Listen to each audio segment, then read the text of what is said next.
Witam serdecznie, z tej strony Adam Chodorowski ze sklepu modelarskiego Tank Models, mieszczącego się pod adresem www.tankmodels.pl. Wraz z pojawieniem się w ofercie sklepu zestawów farb akrylowych od włoskiej firmy Italeri padło kilka pytań, czy te farby nadają się do malowania aerografem. Ponieważ kilka osób zakupiło sobie te farby, no i okazało się, że są one dość gęste. I tak, faktycznie, to są bardzo gęste farby. Tak naprawdę dedykowane powinny być pod pędzelek i pod tym względem sprawdzają się wyśmienicie. Jeżeli chodzi o farby akrylowe do malowania pędzelkiem, jak najbardziej. Tu zresztą, proszę bardzo, mam również w ofercie sklepu thinner do właśnie farb akrylowych Italeri, dokładnie do tych. I jest to thinner właśnie taki biały, on jest mleczny i idealnie nadaje się do rozcieńczania farb właśnie pod pędzelek. Większe dawki tego płynu nie spowodują, że ta farba nie zatka aerografu. Może okazać się, że aerograf zostanie zatkany. I powiem Wam, że tutaj zresztą sam producent pisze Thinner for Brush Colors, więc a jeżeli chodzi o farby same, no to producent znowu pisze, że for brush and airbrush.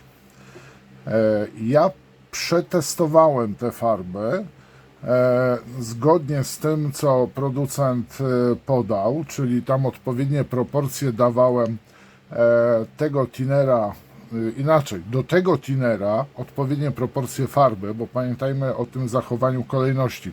Thinner plus farba, tak? Czyli na przykład 3-4 części thinnera i dajemy do tego jedną część farby.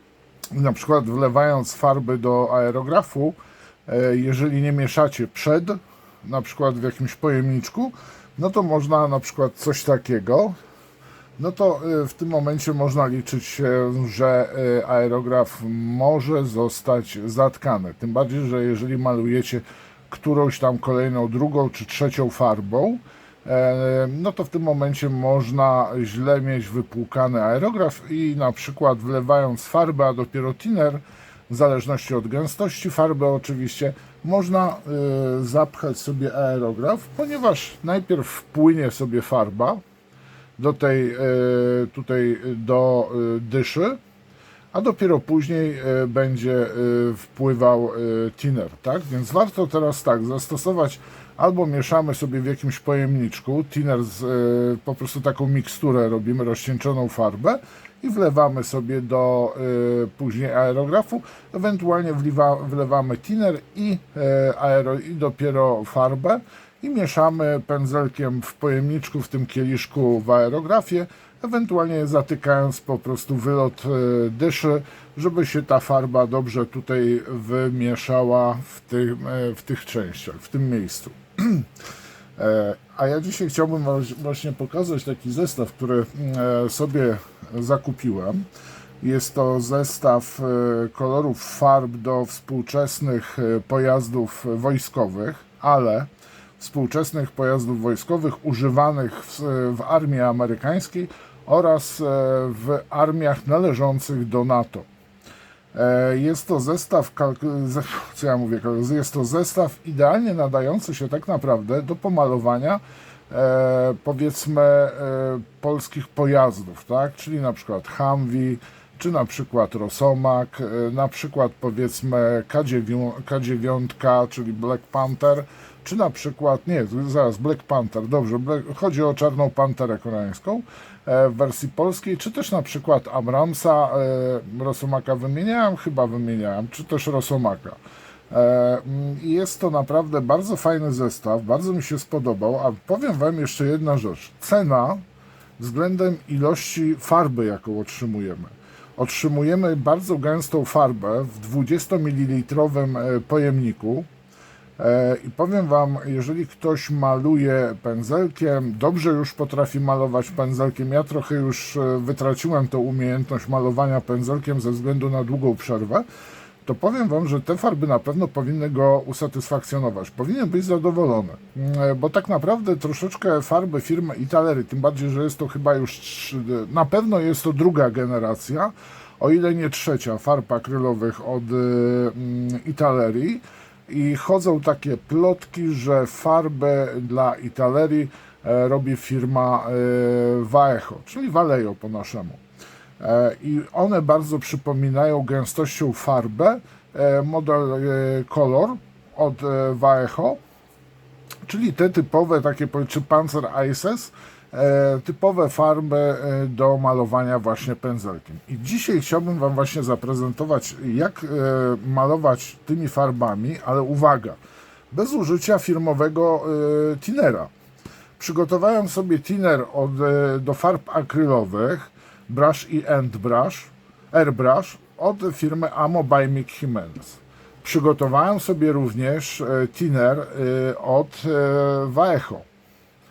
Przygotowałem sobie również Flow Improver do aerografów, również od firmy Vallejo, czyli to jest tak zwany rozcieńczalnik, można powiedzieć, z opóźniaczem.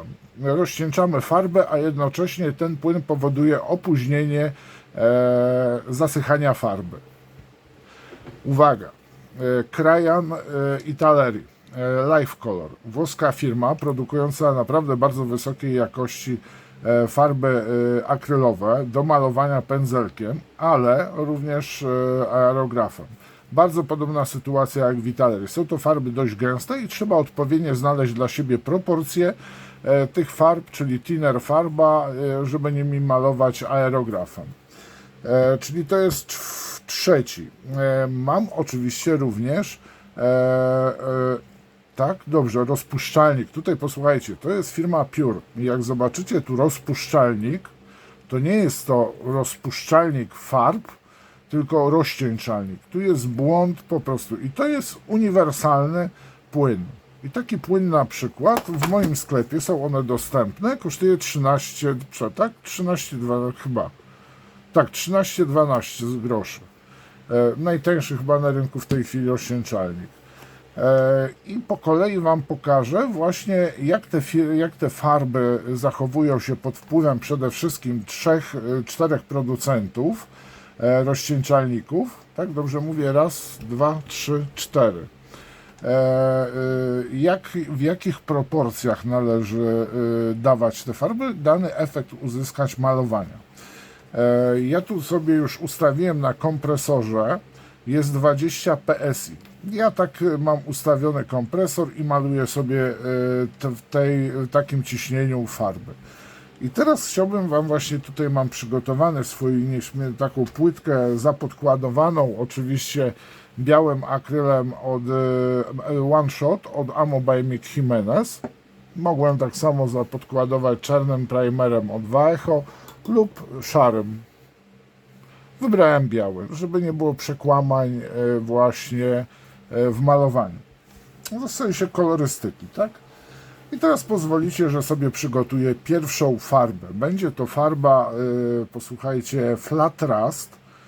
Numer katalogowy tej farby u Italeri jest 4675 AP FS 30109.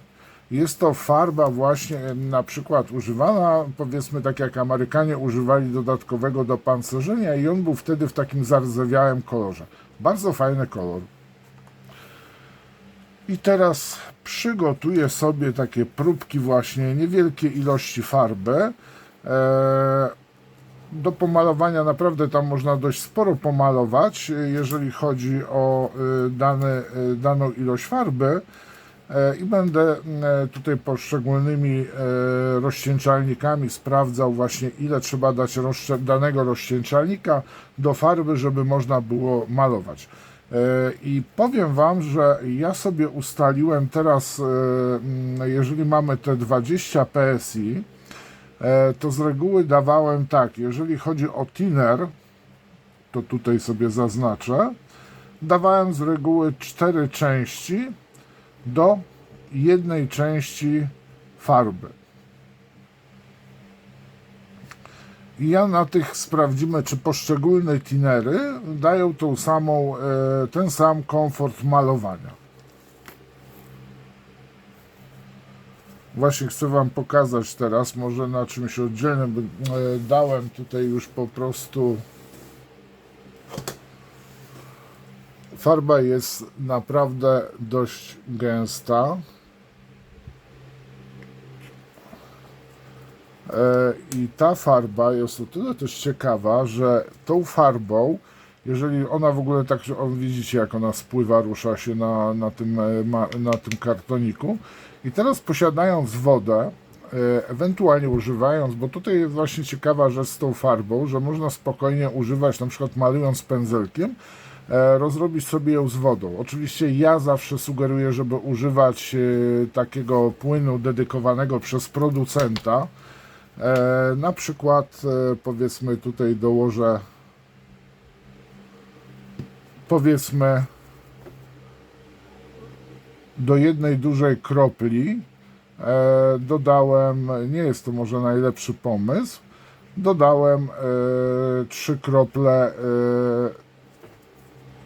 tinera i teraz gdzieś miałem taką płytkę,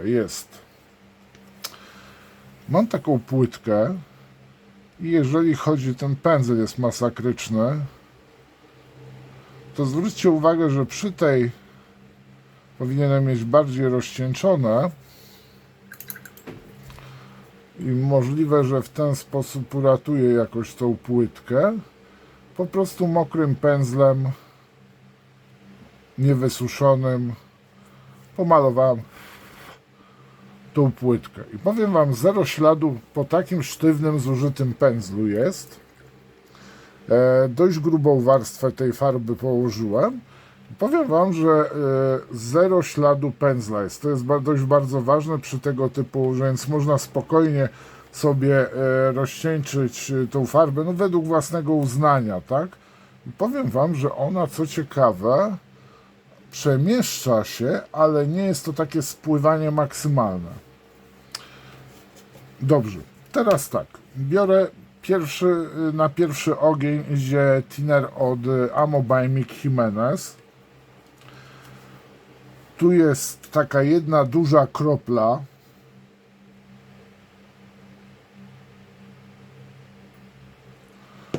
I tu dałem 6 kropli. Zaraz poprawię w zapisie. Tu jest 6 kropli z tego takiego małego dzióbka od Amo. I postaram się dobrze wymieszać teraz właśnie, żeby ta farba była dobrze wymieszana.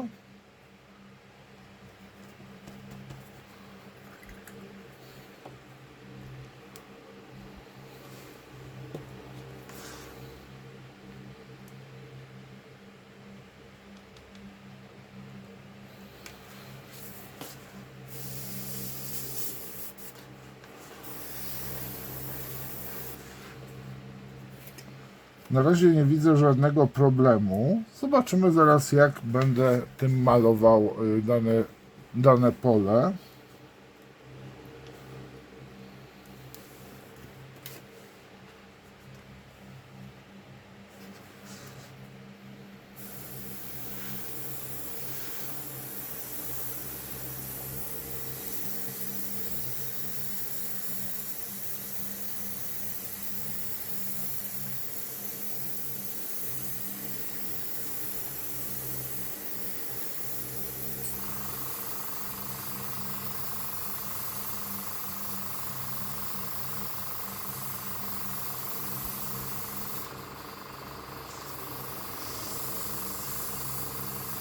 Patrzę, jak dokładnie można malować tą farbką.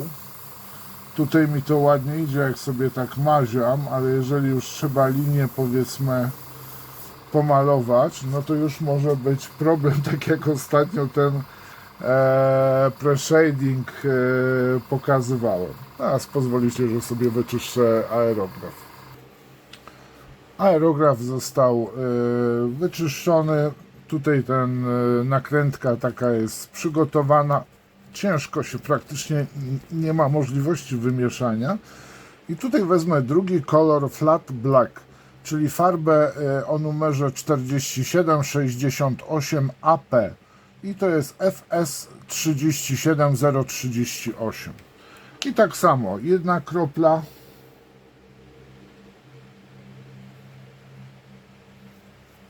Tu taka kropa jest bardziej niż kropla. I teraz tak, chowam sobie thinner od Amo, który się sprawdził. I biorę sobie teraz thinner, airbrush thinner.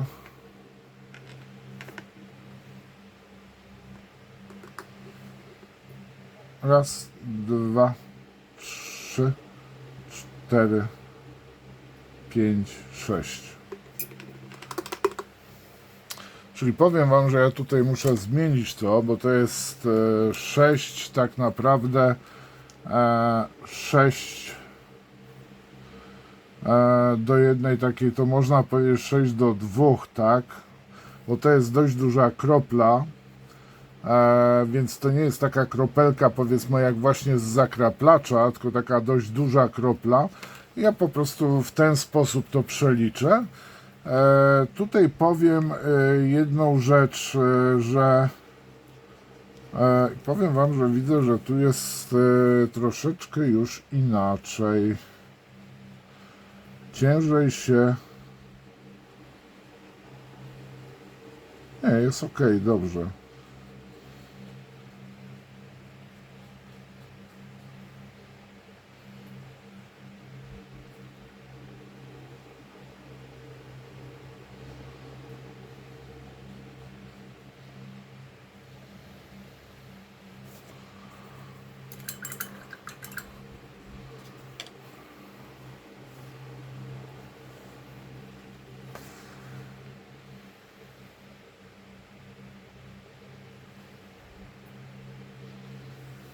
Tu jest niewiele tej farby wlewane. Ta farba jest i tak dość ekonomiczna, bardzo dobrze kryje, więc tak naprawdę taką niewielką ilością można dość sporo pomalować. Jeżeli ktoś maluje tymi farbami, to niech przyzna się. A, jedna rzecz. Ja używam w tej chwili aerografu Evolution. To jest Silverline Solo z dyszą 0,2. No i sobie sprawdzimy. Farba ma troszeczkę tak jakby gęstszy, powiem wam, jest gęstsza w porównaniu do rozcieńczenia thinnerem Amo.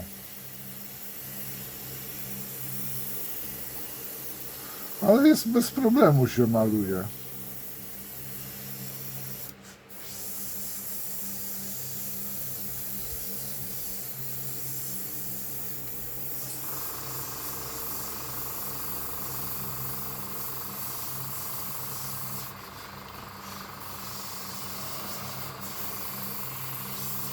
Tak, oczywiście jak z bliska weźmiemy taką kroplę, no to się rozsypie, tak?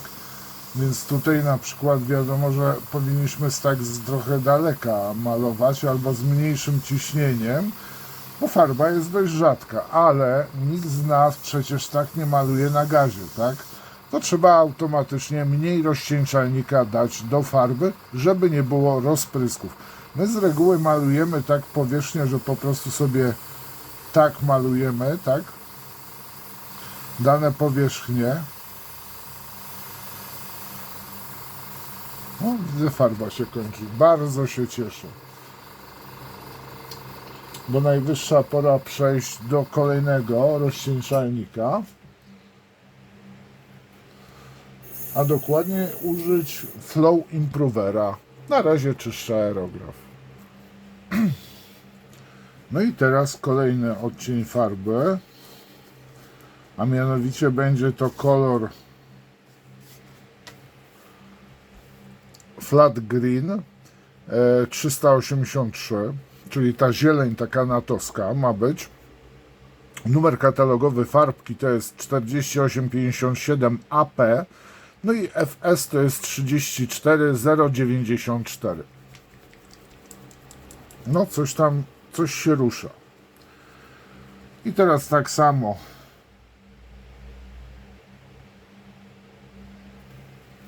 Taka duża kropa. No i teraz weźmiemy sobie Flow Improvera. A, tutaj schowałem.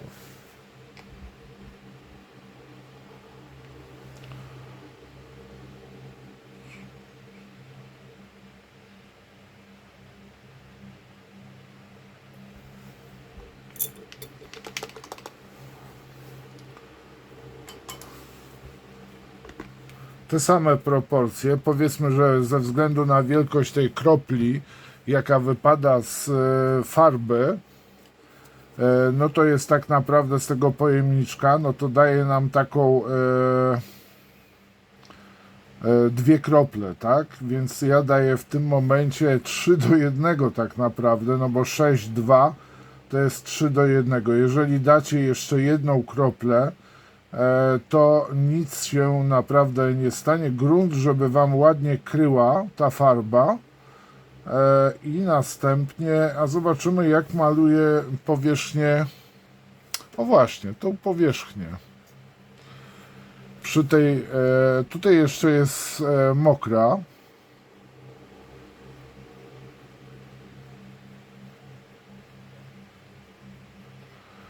Słabiej kryje w tym, ale to jest też, posłuchajcie, no tu jest końcówka farby na... Ona jest dość mocno rozrzedzona.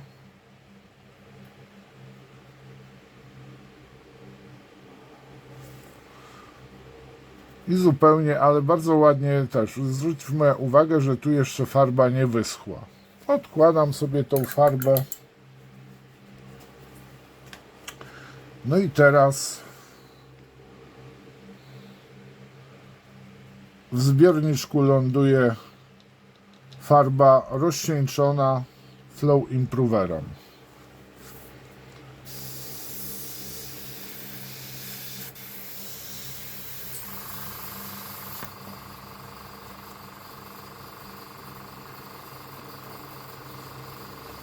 Jeżeli chodzi o czyszczenie aerografu, i tu chyba dobrze by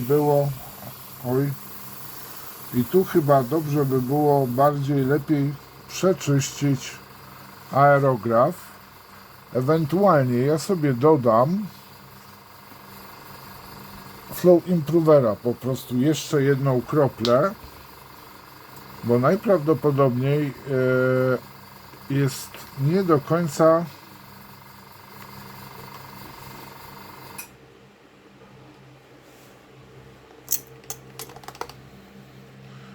końca dobrze wyczyszczony aerograf i należy to sobie zrobić w ten sposób. Możliwe, że została jeszcze farba, która w międzyczasie sobie zaschła. O, i teraz jest zupełnie co innego. Warto trochę farby wypsikać zawsze. No jest nie najlepiej, powiem wam, bo tu widzę, że się zbiera farba na końcu igły. O, teraz poszło. I trzeba zawsze jakąś ilość wypsikać.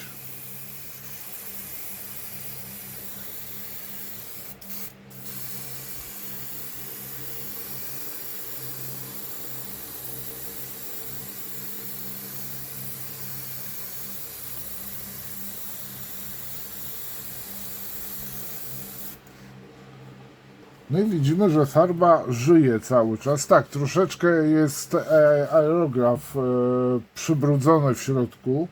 Nie za dobrze przeze mnie został wypłukany. I nie jest to wina farby, powiem wam, tylko raczej moja wina, ze względu na to, że no niestarannie wypłukałem, wymyłem aerograf. Więc sobie użyję cleanera od Amo.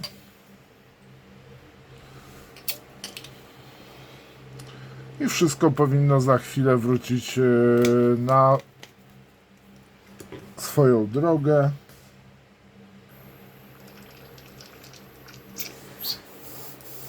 O.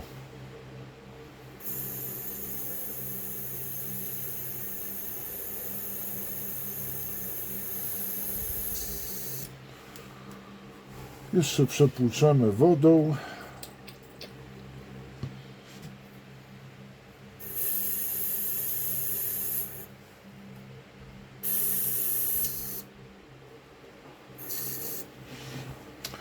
I bierzemy się za kolejne. Tutaj na pod koniec jeszcze postaram się poprawić. Tutaj mam czysty aerograf, bez żadnych płynów, więc sobie podsuszę tą farbę i na koniec wrócimy do tej zielonej farby jeszcze. A teraz przygotowuję kolejną farbę, kolejny kolor. I teraz dwie krople, no tak według takiej powiedzmy porównania, tak z tymi dzióbkami w innych farbach, no to wypadły dwie takie dość duże krople i powiem Wam, że stwierdzam, że tu chyba będzie najlepsze proporcje. To co napisałem na początku, żebyśmy dopasowali sobie jednak 4 części tinera na jedną część farby, czyli jak nam wpadną dwie krople, to dodajemy 6 lub 8. To już też od Was zależy, jak Wam będą te proporcje odpowiadały. A teraz używam Live Coloru rozcieńczalnika i tym razem na te dwie krople dam 8 kropli tinera.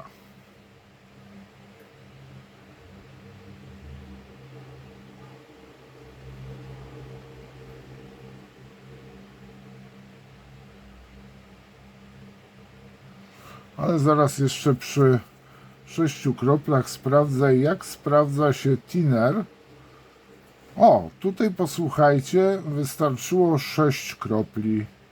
I zwróćmy uwagę, że używając kolejnego thinnera, innej jeszcze firmy niż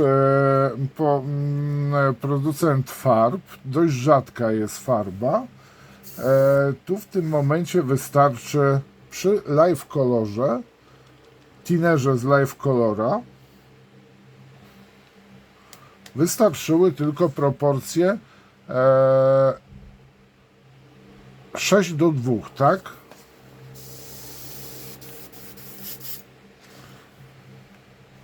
Dość rzadka farba, więc nie ma co szaleć z ciśnieniem.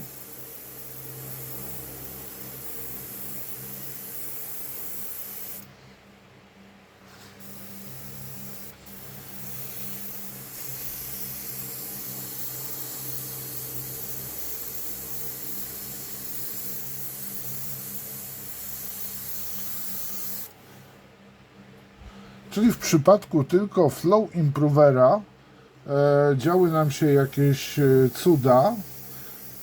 Ja widziałem, że niektórzy używają mieszanki thinnera od Vallejo razem z Flow Improverem.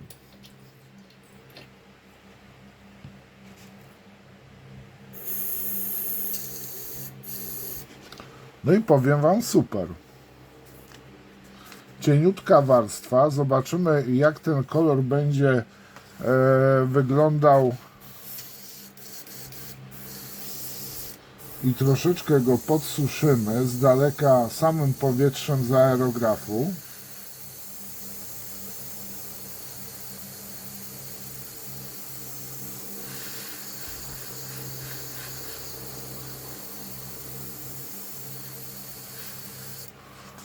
Ja to sobie podsuszę i zaraz do kolejnego koloru wracamy. I teraz na warsztat wskoczyła farba Flat Desert Tan, numer katalogowy producenta 48 59 AP FS 33 446. I tu użyję rozcieńczalnika Pure. Ale tutaj tak samo jak poprzednio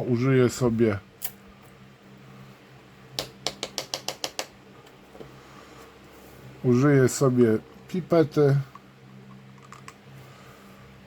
Raz, dwa, trzy, cztery, pięć, sześć. I zaraz zobaczymy, jaka jest konsystencja farby. Tylko gdzie jest pędzelek? A, tu się moczy. I czy zachodzi jakaś reakcja pióra z akrylową farbą? I widzę, że tutaj trzeba... Nie ma żadnej reakcji, powiem wam. Nie widzę na chwilę obecną.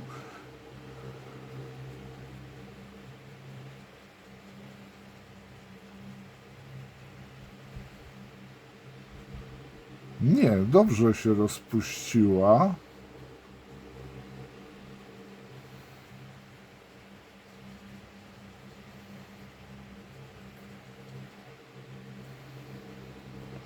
No i zobaczymy, jak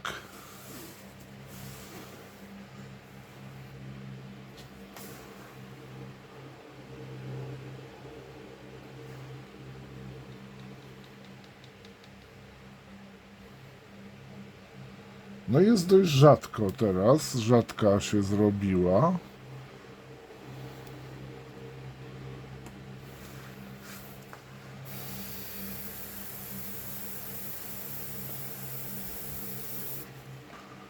No dobrze, no to co pozostało? Pozostało nam po prostu malowanie. Swoje puzelki ustawię. Muszę coś wymyślić ciekawszego.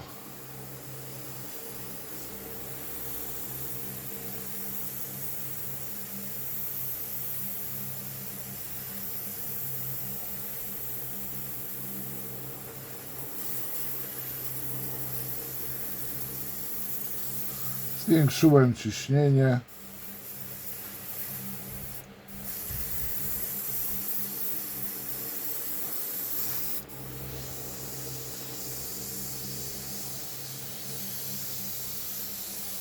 Bardzo fajnie się zachowuje ten rozcieńczalnik.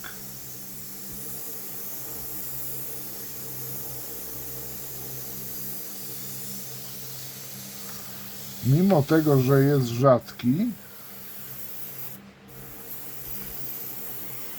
nie robi kleksów.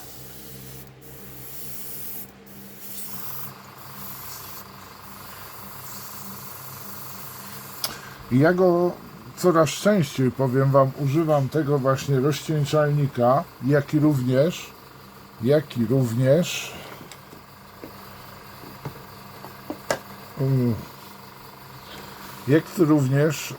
płynu do czyszczenia, czyli cleanera od pióra.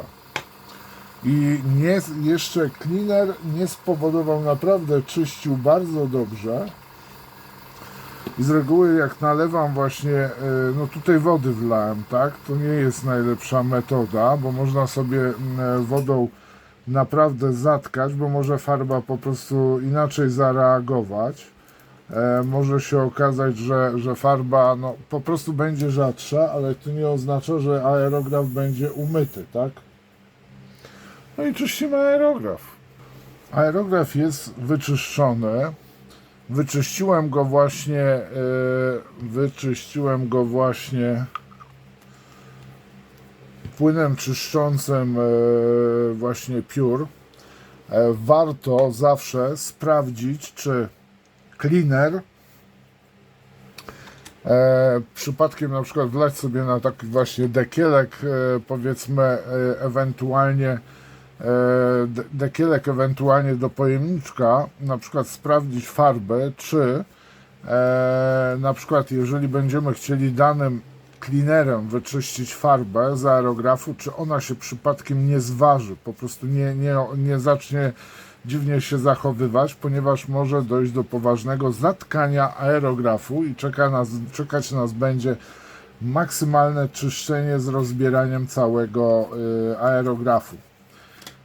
Proszę bardzo, to jest ta ostatnia, czyli to jest ten właśnie Flat Desert Tan I uwaga, zdecydowałem się, że Flat Rubber, czyli farba o numerze katalogowym 4861 AP, a FS 26081. Och, tutaj to nic nie rusza. No, coś tam się rusza. Wezmę, wiecie co?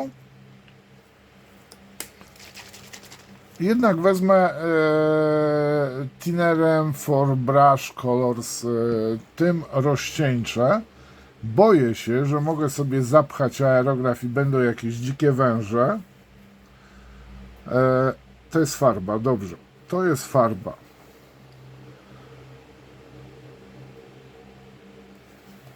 Dało się jakąś niedużą kroplę. I tu mamy te same dzióbki. I zrobimy, zobaczymy 4:1.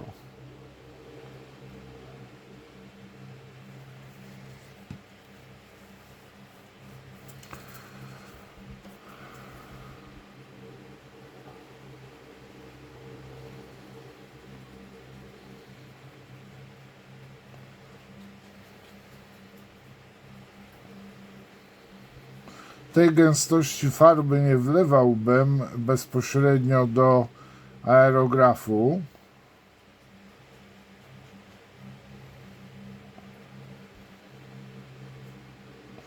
Ja tu dodam jeszcze 2 krople. Martwię się, że może dojść do zatkania. No tak jak przy każdej farbie, jeżeli źle rozcieńczymy, tak? Mogą się cuda dziać. Teraz jest dość rzadka ta farba. Dobrze wymieszana jest. Chyba mnie widać. Nie uciekłem z kadru. I powiem wam, że fajnie wygląda. Dobrze. Ryzyk fizyk. Kto nie ryzykuje, nie pije szampana. I to jest bardzo ciekawy kolor, bo to jest taki rubber.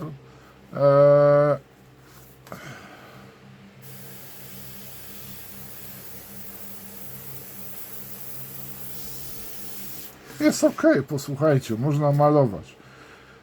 Nie ma strachu. I to będzie szósty kolor z całego zestawu. Coś tutaj zaczął fiksować.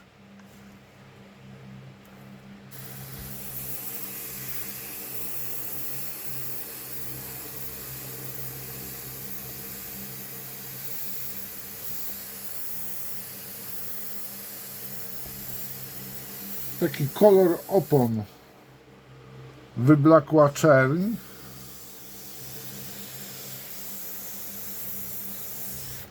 Ale powiem wam, nie jest, no tak jak psikniemy, po prostu trzeba to wyczuć. Jest zbyt rzadki moim zdaniem teraz przy tym rozcieńczeniu. Mogłem spróbować właśnie pomalować, jak on pokryty jest. Ok, dobrze. Jest w sumie, o, zaczepiłem. Należy pozbyć się tej rękawiczki o igłę, ale nic się nie stało. Mam tu zapasową. Powiem wam, że ta zielona miała być poprawiona. Dobrze, poczekajmy. Ta przykrywka jest przygotowana już, wyczyściłem. Dobrze, nagrywa się, nagrywa. I tu ponownie użyję Thinnera od Italeri. Takie 2 krople wypłynęły. 4, 5, 6, 7 wyszło. Ale takie porządne 2 krople. 7 mamy.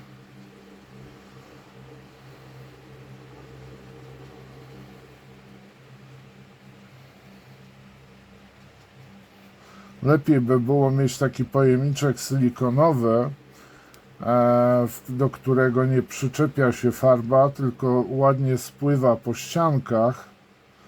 No ale nie ma niestety takowego. Dobra, moi mili. Ponownie, kto nie ryzykuje, ten szampana nie pije.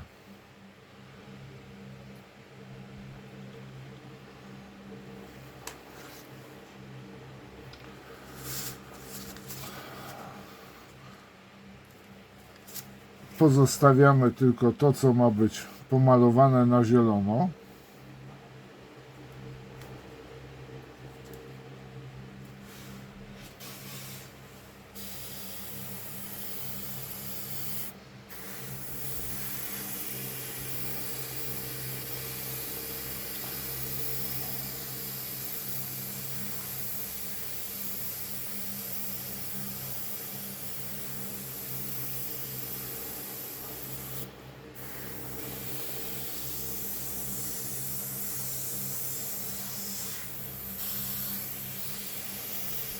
Ale poszło.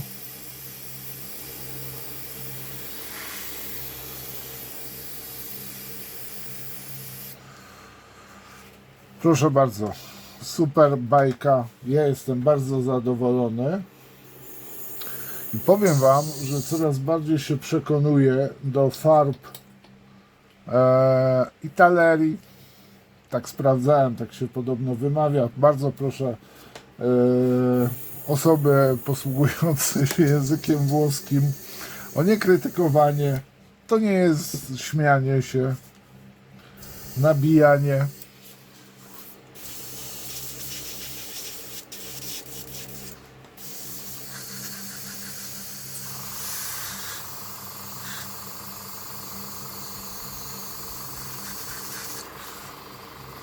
Tu widzę, jakaś woda kapnęła.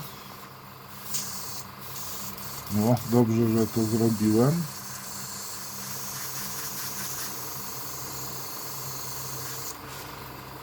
Fajowo, posłuchajcie. Tu brązowy troszeczkę był za bardzo rozcieńczony, ale powiem Wam teraz tak. Polskie kolory malowania wozów bojowych. Tak samo ten brąz, czarny, ta zieleń. Czarny, super. Tak? Zaraz, który to był? To jest zieleń, tak? To jest ten. A, flat black, tak. To jest też malowanie, o właśnie, to jest malowanie polskich wozów. Czyli mamy tak. Do polskich pojazdów wojskowych flat green, flat black, flat desert, lub, oj, nie to, lub flat rubber, flat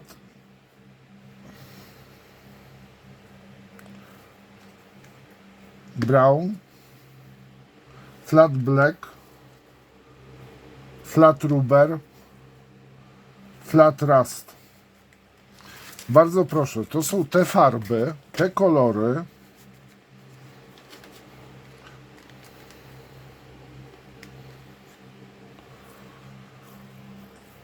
I powiem Wam, że nie sprawdzam jeszcze odporności, ale powiem Wam tak, ja nie mogłem wytrzymać i sobie to wcześniej pomalowałem.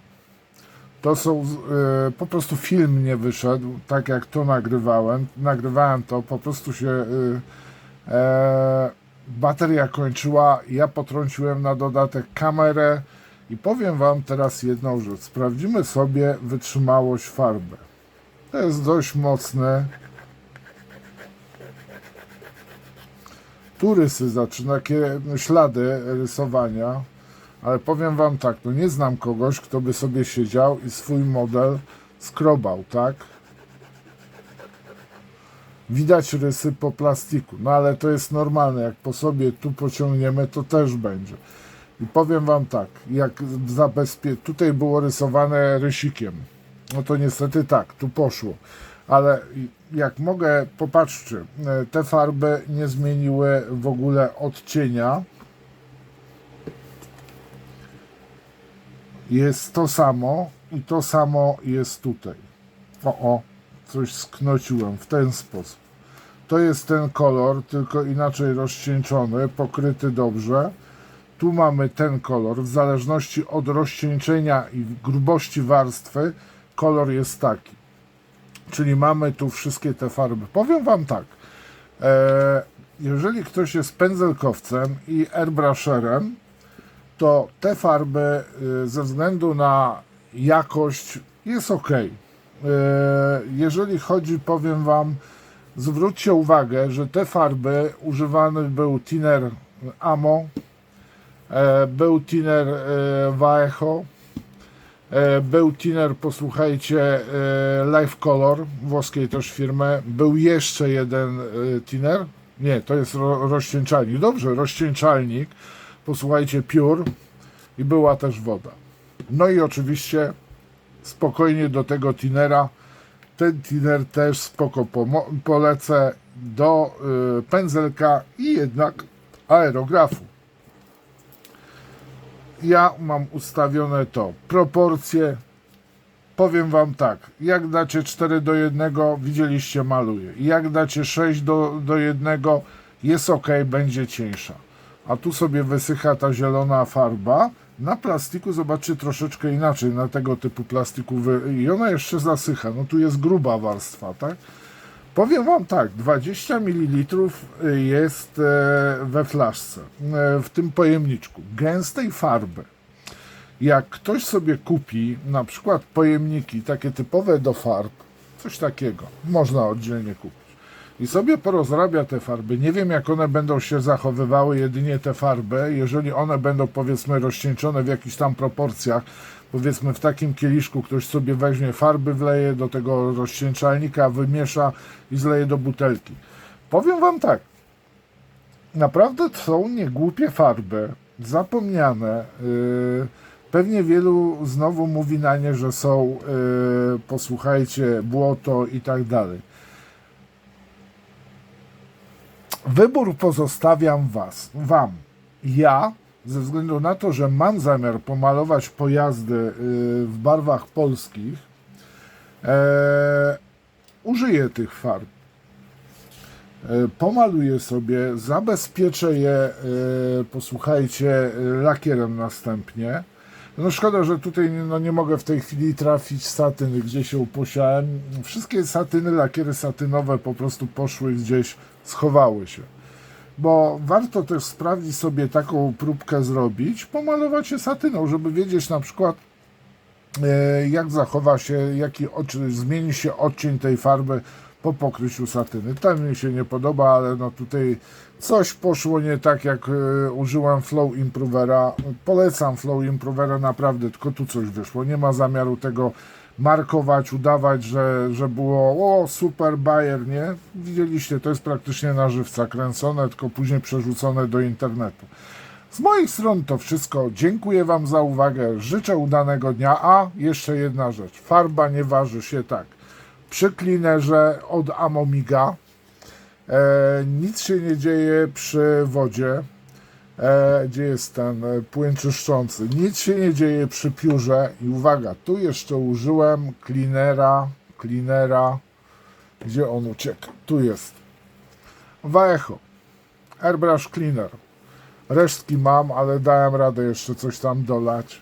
Farba nie waży się, więc jeżeli nie macie, zabraknie Wam tego, możecie ten użyć, bo popróbujcie sami sobie testy w takim czymś, na przykład kilka kropel, sprawdźcie sobie właśnie, czy nie zachodzi jakaś dziwna reakcja, nie waży się ta farba, nie zaczyna się rozdzielać, tak? Z mojej strony to wszystko. Wszystko macie w linkach pod filmem. Dziękuję Wam za uwagę. Życzę udanej pory dnia. Do następnego poradnika. Trzymajcie się. Cześć.